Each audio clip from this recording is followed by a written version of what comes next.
This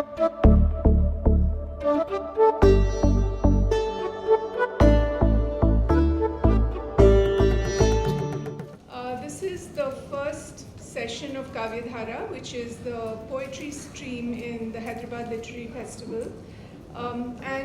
Significantly, we're starting the stream with a session on multilingual poetry. And I think that's really important to recognize in any literary festival that people write poetry, people feel, express in multiple languages in our country, and usually a lot of the major literary festivals end up having a monolingual English stream. So I'm really happy that we have three poets with a lot of experience, and I think beyond the fact that they write in more than one language, they also write in more than one genre. And so we have three people here who write across textual formats. They write poetry, they write fiction, they write non-fiction. They've been involved in multiple literary activities.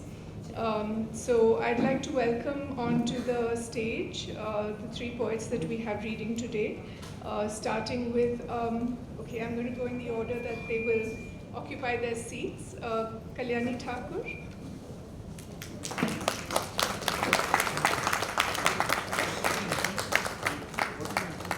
Kalyani writes in Bangla and primarily in Bangla, but she will be reading here poetry in Bangla and its translation into English. She has been at the forefront of Dalit literary movements and has also written fiction, prose fiction as well. So thank you, Kalyani. Next, I'd like to invite Jerry.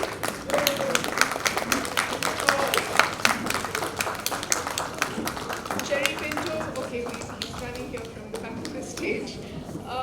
So I think, again, some of you may know Jerry primarily as a novelist and as a translator. He translates from Konkani and Marathi into English, and he has written some very well-known both young adult fiction as well as general fiction, and work on translation. So Jerry will be reading in Konkani and I think also in English. And the third poet we have here is someone you met yesterday in a slightly different avatar. That's Deepti Naval.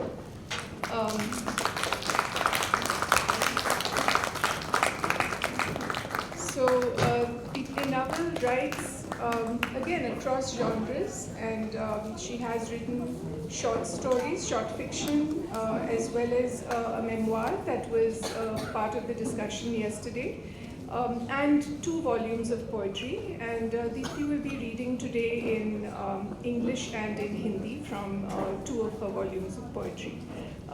So each of the poets, I know this is 45 minutes for 3 poets is a short time, but I would request each of the poets to read for about 10 to 12 minutes so that we get a flavor of their work, and I'd encourage you all to go out to the book point stall and buy their books of poetry so that you can get more of what they have to offer.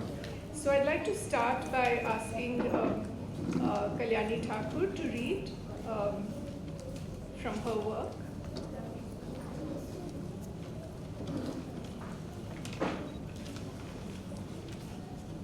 Thank you, everybody. Thanks. I will first I will read in Bengali, then I will read the translation. শতক শেষে ঘন কুয়াশা দিয়ে ঢাকা ছিল চোখ, দেখা হয়নি কিছুই। জানা যাবে রাত্রি শেষ হলে ওপারে কি ঘটে গেছে বিগত প্রহরে। সংকটের অবসান হয়নি এখনো বুঝি, উঠে দাঁড়াবার দিন ওই দূরে অস্তগামী সূর্যের আড়ালে। Eyes are covered in thick mist, nothing at all was seen. As night draws to a close, one will learn what has happened across the border in the last hour. Danger has not yet ended its aims. The day to stand erect it, afar there, hidden by the setting sun.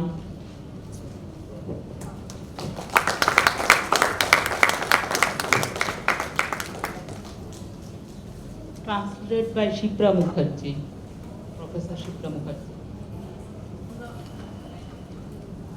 From my book, Bonchandalir Gatha, poetry number 21. উজানে বেয়েছি নাও তবু এত শ্যাওলা জমে আছে, পাকে পাকে বাধা পড়ে আছি চোরা স্রোত গভীরতার কাছে। I started rowing the boat, yet the moss manages to gather. I even get caught up in the swell, for even the silent effluence possesses profoundness.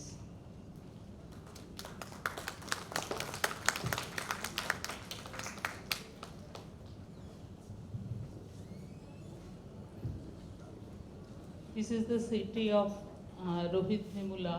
I wrote poetry in memoir of Rohit Vemula. This one is the poetry number 5.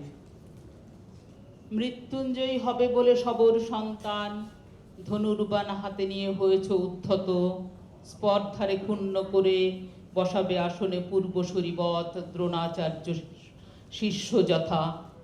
তুমি তো কালের শিশু, না বুঝেই গিয়েছিলে রণে, এত পাপ জমে আছে ইহাদের মনে। অসম যুদ্ধে তুমি পরাজিত শিশু, জ্ঞান গর্বী ঘৃণার শিকার। মহাকাব্যে না হলেও রয়ে যাবে কালের খাতায় জাদু বাঁচা ধন। এমন শোকের পর বোবা হই, বন্ধা হয় লেখনী আমার।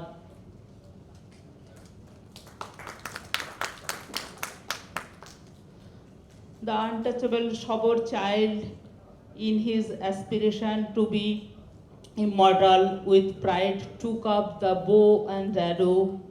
He dared to rightfully seize the seat like the disciple of Dronacharya.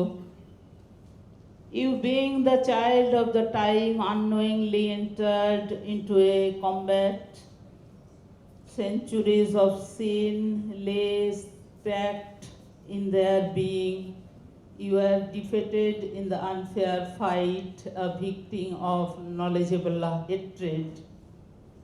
Even if not in the epics, you remain immortal for times immemorial, enduring little one, stricken by grief.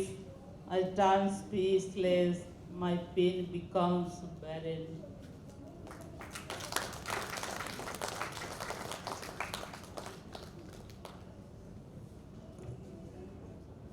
Actually, I write Dalit poetry basically, then others also of the poetry of margins and the social injustice, against social injustice. Another poetry, if we have got Dalit and Adivasi president, but total attitude of the society is not in favor of the caste system or racism. So it is not sufficient. The attitude of the society should be changed. So I wrote the memoir of the little boy which Babasaheb Ambedkar faced, and the little boy Indra Meghwal. Recently happened the case of Indra Meghwal, who was touched the motki, the barrel of water, and Babasaheb overcome the situation, but the society is unchanged till date. যে শিশু ঘুমিয়ে ওই পতাকার নিচে, ফুলো চোখ যেন তোমাদের ঘৃণার পাহাড়। হায় অমৃত আজাদি, ডুবে আছো মৃত মহোৎসবে। উপহার দিয়েছ বটে রাষ্ট্রপতি এক, তবুও অচ্ছুত থাকে মটকির জল। তৃষ্ণার্ত শিশুর লাশের পাশে অমৃত উৎসবে মেতেছে দেশ। The child who beneath the tricolor with solemn eyes, resembling the mountain of hatred that you possess, alas Amrit Ajadi, you remain submerged in futile festivities. Thank you, nation, for bestowing us with the Adivashi President untouchable, though a pitcher of water beside the corpse of thirsty child. The nation celebrates its Amrit Azadi.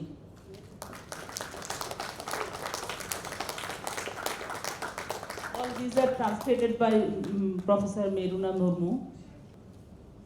It's a poetry about nature of Bengal. ধান ক্ষেত শুয়ে আছে দিগন্ত জুড়ে, এখন পৌষের বেলা, মিঠে রোদ, পার্বণী ঘ্রাণে ভরা বাতাস। এসো শীত, শীতার্ত রোদ্দুর, আমরা কুড়িয়ে নেব খেজুর রসের গন্ধে মুগ্ধ নলেন সকাল। Across the horizon lies the sleepy paddy field. It is the afternoon of Poush, the cozy sunlight, the air drenched with the aroma of festivity. Come, O winter, stricken sunlight, together we shall pluck dates, the enchanted morning smelling of jaggery.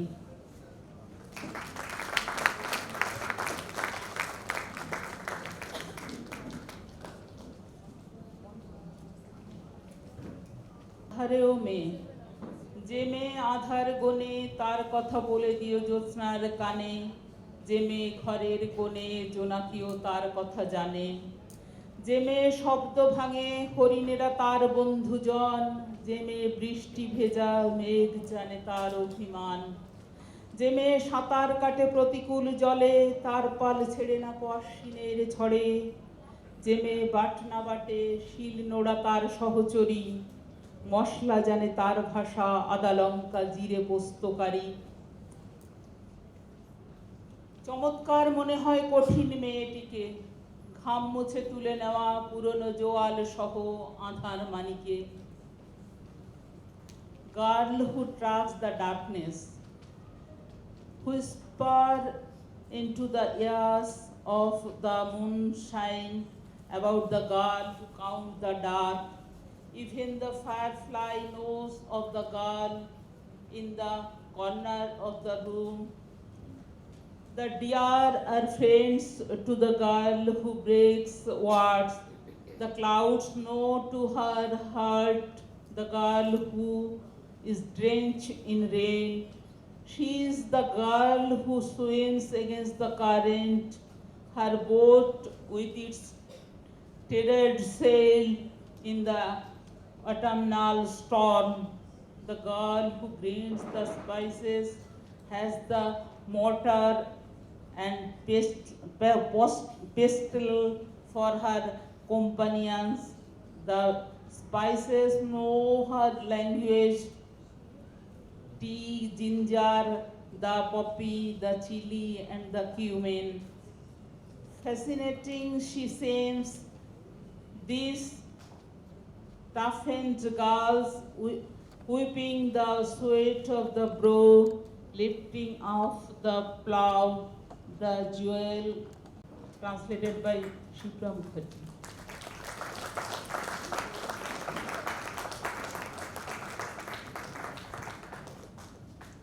Thank you very much. Thank you, Kalyani ji, to read his work from his book. My book. This is a poem called My Poems. My poems are about many things. My poems are about magic. My poems are about music. My poems are about poetry festivals. My poems are written for people like you. My poems are written. They take shortcuts. My poems ride slipstreams. My poems take the path of least resistance. My poems are needy. My poems need you to like them. My poems want you to remember them. My poems demand that you should memorize them. My poems want prizes. My poems want to be on syllabi and curricula. My poems want to be translated into Hindi, Marathi, Tamil, Telugu, Gujarati, Sanskrit, German, French, Italian, Polish, Afrikaans, and even American. My poems want diplomatic immunity. My poems want visa on arrival. My poems want to be burned in public, but only by men in the right kind of clothes. My poems want exclusion from the canon and recovery by Pound, Eliot, or Rushdie. My poems want to be epigraphs to other poems. My poems want many things. My poems challenge virtual reality. My poems are live headlines and red bottom lines. My poems want you to sit up and pay attention in pin drop silence, or they'll come and get you. My poems are dredged from the heart and filed in the sigmoid colon. My poems are seeds planted in your head. They'll sprout when you're dead. My poems are viruses. They self-replicate. They'll sprout. They do that parthenogenesis thing. My poems are programs. They'll erase your hard disk and implode. My poems are dangerous. They can only be bought by adults who have certificates of illiteracy that make them immune. My poems are wanted by Interpol. My poems are tracked by FBI. My poems are protected by Amnesty International. Thank God I am nothing like my poems.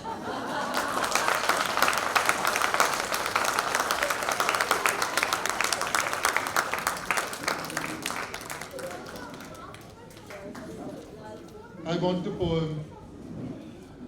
a poem like thick tropical rain, dense green spatter of syllables, drumbeat consonants, fertile with meaning, sudden, short, unforgettable. Afterwards, jungle silence. I want a poem like a Russian circus. You should know it has been trained. No ordinary, everyday poem could leap like that. Oh, Saturn, yes, and yes, fakery. And then popcorn applause and a lonely child, big-eyed, dreaming of running away to the poem. I want a poem like an animal. You should be able to eat it or domesticate it. You should be able to befriend it or behead it. You should be able to carry it around and make it bear your burdens. You could, should, oh should, so should clean up after it. Afterwards, skeleton poem rides in night terror through ice cream cloud cover. I want a poem, I get instead this poem. A poem of clanking wants like a pile of bhandi bartan going over a waterfall in a barrel. A poem of whispering needs like a tree whose branches scrape plea bargains from the pavement as it is dragged to the bonfire. I want a poem like a chorus of angels, a chamber of horrors, a blockbuster film, an anaconda adventure, a stride in a Batmobile, a contessa in a fountain. I want a poem. Thank you. Thank you, sir. And the last poem I'll read today is dedicated to my hotel room at the Crown Plaza, Dubai, in which I was put by a literary festival that didn't know better. I love my hotel room. It was not designed for me, I know. It was designed for a tired businessman with sacks of dollars, a saluki and 2 mistresses. My room is puzzled by me, and I by it. My room wants to know why I'm not watching the business news. It wants to know why I have no laptop and no mobile phone, and no phone calls that require me to stand by the window in a dressing gown talking animatedly to Bill and Bob and Nihar and Ahmad. Room 1654, this is for you. Room, you are larger than my home. Room, you have running water for 24 hours. I wake up sometimes to dabble my fingers in the running water streams. Room, you offer me a view of a city spread out like a gold souk.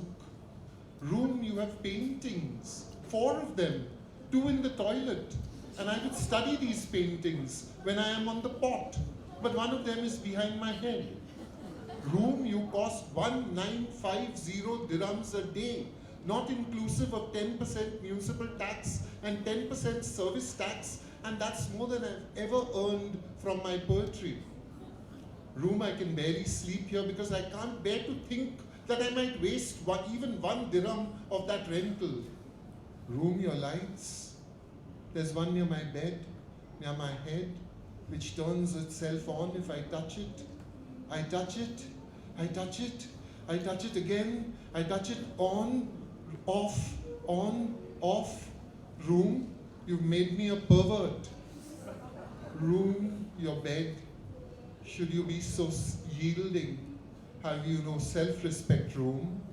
Come, let me go. Room, keep this between us. But I'm going to take the soap, the shampoo, the conditioner, the shower gel, the shower cap, the pencil, the pen, the envelopes, the writing pad, the tea bag, the coffee powder, the extra sugar, the soft slippers, and one big, fat, white, virginal towel.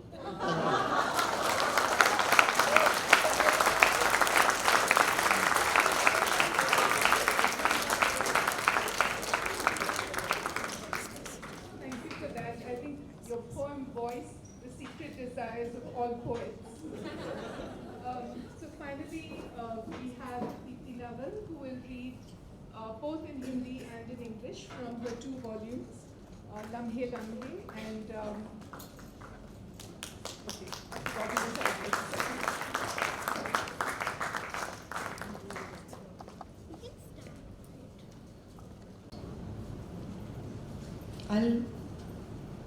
I'll read from the Hindi first because it was the my first collection of poems. I've left my glasses.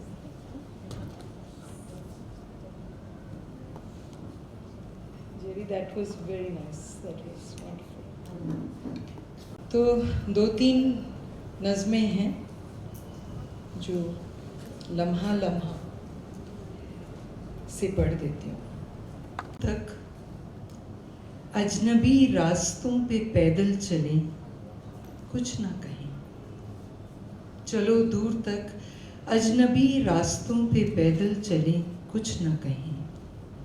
अपनी अपनी तन्हाइयाँ लिए सवालों के दायरों से निकलकर रिवाजों की सरहदों के परे हम यूं ही साथ चलते रहें, कुछ ना कहें. तुम अपने माजी का कोई जिक्र ना छेड़ो. माजी इज पास्ट. तुम अपने माजी का कोई जिक्र ना छेड़ो. मैं भूली हुई कोई नज़्म न दोहराऊं. तुम कौन हो, मैं क्या हूँ, इन सब बातों को बस रहने दें, कुछ ना कहें.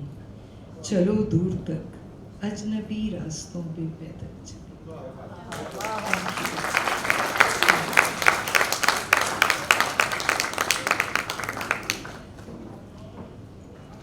रेगिस्तान की रात है और आंधियां सी. रेगिस्तान की रात है और आंधियां सी. बनते जाते हैं निशान, मिटते जाते हैं निशान. 2 अकेले से कदम, ना कोई रहनुमा ना कोई हमसफर. रेत के सीने में दफन हैं ख्वाबों की नर्म सांसें. ये घुटी घुटी सी नर्म सांसें ख्वाबों की. थके थके 2 कदमों का सहारा लिए ढूंढती फिरती हैं सूखे हुए बयाबानों में. शायद कहीं कोई साहिल मिल जाए. रात के आखिरी पहर से लिपटे इन ख्वाबों से, इन भटकते कदमों से, इन उखड़ती सांसों से कोई तो कहो, भला रेत के सीने में कहीं साहिल होते हैं.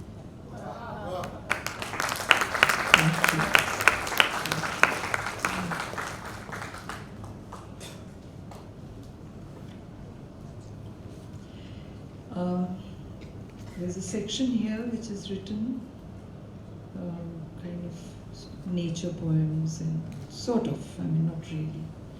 It's a more romantic phase, the early phase, you know.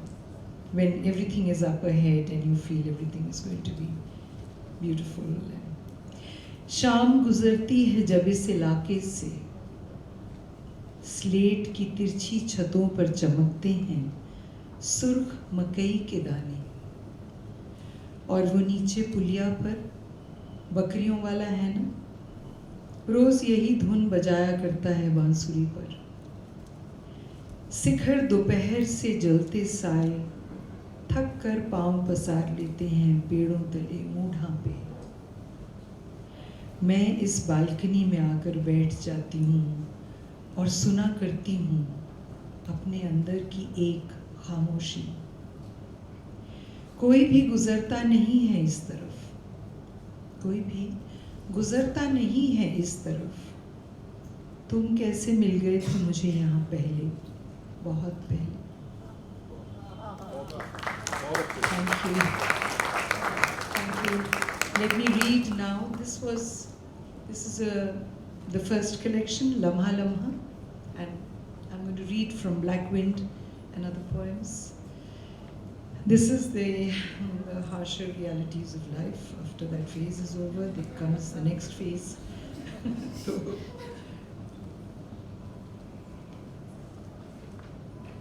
Endlessly I roam my inner wilderness. Endlessly I roam my inner wilderness, picking moments from life's grays and browns, reminiscing, reflecting, reacting to being alive. The rustle of dry twigs under my bare feet, far out on the burnt hillside, a forest fire glows.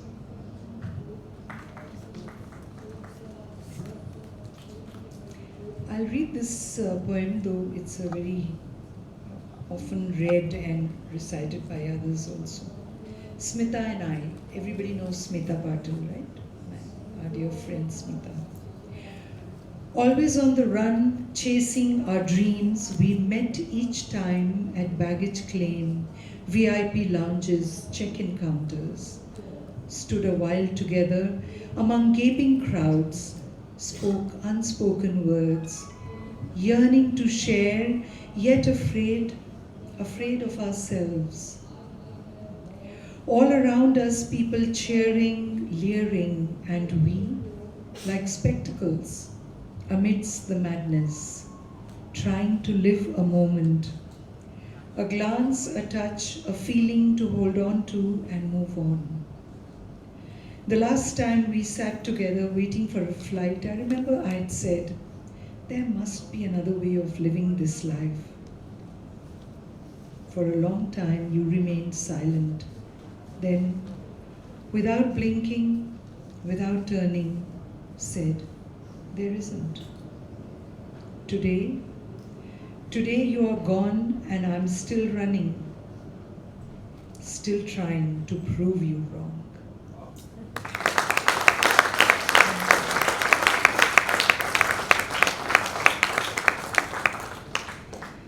I float on your arm and try not to think. I float on your arm and try not to think. You sit in stillness, holding my self. One candle between us and the world beyond. You're there for me, will always be there when the lights go out. Why is it that I still wait for someone?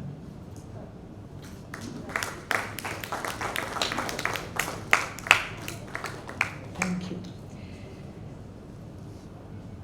I haven't marked, that's the problem. I should have marked. All right. This has a little image of a miscarriaging because I want you to get the poem correctly. My baby glows a glassy blue like fish on dark rocks at sea. On moonless nights when the tide is low, I come and sit on this hillside, gazing at the ocean, this endless deep, filling my breath with cold, damp earth. A coldness and dampness that seeps through my skin like unreal experience. the sensation of a small chilled body placed on a stiff thigh. I freeze even in retrospect. Hold my hand, will you? Stay close, don't go. No, we won't get into this, not now. We'll drive these images away, rake them out from corroded interiors of the mind, set them free on the wind, and start again somewhere. Somewhere here, somewhere now. This midnight, this perfect grey moment, this moonless reality of being alive, alive and together on this wind-blown hill, sharing the fleeting light, making eternal these moments, freezing them in memory. Down by the sea, in the distance, lie amazing on dark rocks, brilliant streaks of light, tiny silver blue living beings, perfect in death, yet glowing. Thank you. I'm going to read a poem or two from the section called The Silent Scream. I had gone to work on a script in a mental hospital. I thought I will be there for a few days, 2-3 days, and I will do my homework for a role that I was playing in Amol Palekar's Ankahi. So I thought I should know more. So when I went there, I stayed on for 23 days because I started working on a script, a different idea, something triggered within me, and I started working. And I started also getting involved with the women there, getting to know them personally, and sort of. So that section is about 20-24 poems called The Silent Scream. She stands at one end of the veranda. A naked bulb glows at the other end, staining the dark floor with dull yellow light. Beyond the empty ward drag echoes of the autumn night. From pillar to pillar, in severe silence, skulk slithering shadows. Out alone in the cold, she stands night after night, fighting her demons. Her body frail and brittle flaps leaf-like on 2 glass feet, the torched face broken, then tacked together so bluntly the ragged joints show.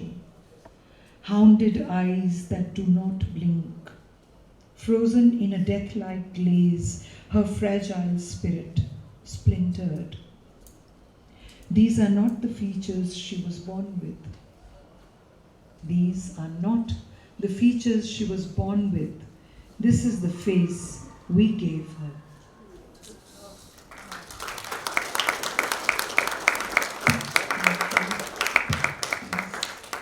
And I think one more poem and we should be done. It's called Goddess. Here is a, don't have to explain, I hope. Yeah, I'm Durga, I'm Kali. I'm Durga, I'm Kali, the goddess. No one can conquer me. She pulled the crown off the idol's head and wore it on herself. The crowds were aghast, they swore at her, chased her with sticks, stones, screams. But she slipped into the wilds, flying beyond their reach. At the magic hour when sun and rain dazzled the earth, she danced and skipped and jumped and leaped, chasing a single rainbow. Light-footed, she glided the celestial landscape, wearing her cheap silver crown. She tripped the light luminous. I'm Durga, I'm Kali. A frog leapt in the slush. She lunged towards it, caught it. Croaky frog, twitching in her left hand, stick in the right, a tinsel crown aslant her forehead. She was one with the elements, with earth, with sky, with slush, with trees, with breeze, dancing, mesmerizing her gods. Her laughter gurgled in the wind, her feet spinning the good earth. And then the villagers got her. Caught her by her feet, dragged her through the sludge, frog stick crown dragged behind, straggled on the muddy track. She's too dangerous to be left free. They signed on a piece of paper, dumped her in the loony bin, wiped the vermilion off her forehead, chopped the long black hair, raised it to scalp, locked her behind the solid grill, left her squalling on the cold, dank floor. Now when the sky is overcast and the earth is wet and brown, she walks down the courtyard, blue-templed and dead-eyed. The cardboard crown trails behind her. None make a sound. Thank you.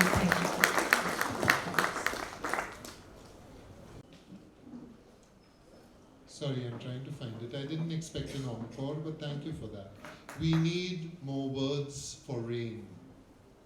What is the word for remembered rain? For rain remembered as the stain of blood. What is the word for the sound of rain? The tickety-tack on the window pane. The thup-tapak on the coffin lid. What is the word for the sound of rain? What is the rain that still hides between your thighs? What is the name of cliché clot rain? Yes, you did. Yes, you welcomed the rain. Yes, you walked hand in hand. Yes, you laughed and drank raindrops and said something silly like, "This tastes like water," and your lover drank it from your mouth and said, "It tastes like you." And you laughed and said, "I taste like rain." Yes, you did. What is the word for the feeling you had when you were waist deep in the sea and it began to rain, a hymn to grey? Old men called from the beach, old women told their beads, and you said, "Yes, pray for me, the grey is me, and so is the sea, and the raindrop is me, and this might explain why I no longer see where the horizon is that line between sky and sea, between sea and me. Yes, pray for me. Yes, maybe even pray for me. What does moss call rain? What does beach call rain? What does homeless call rain? What does desert call rain? What does paper call rain? What does rain call rain? We need more words for rain. Thank you.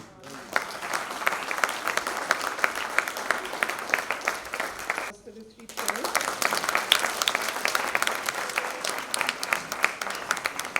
Thank you so much for the applause. What is genuine applause is when you go out and buy poetry books.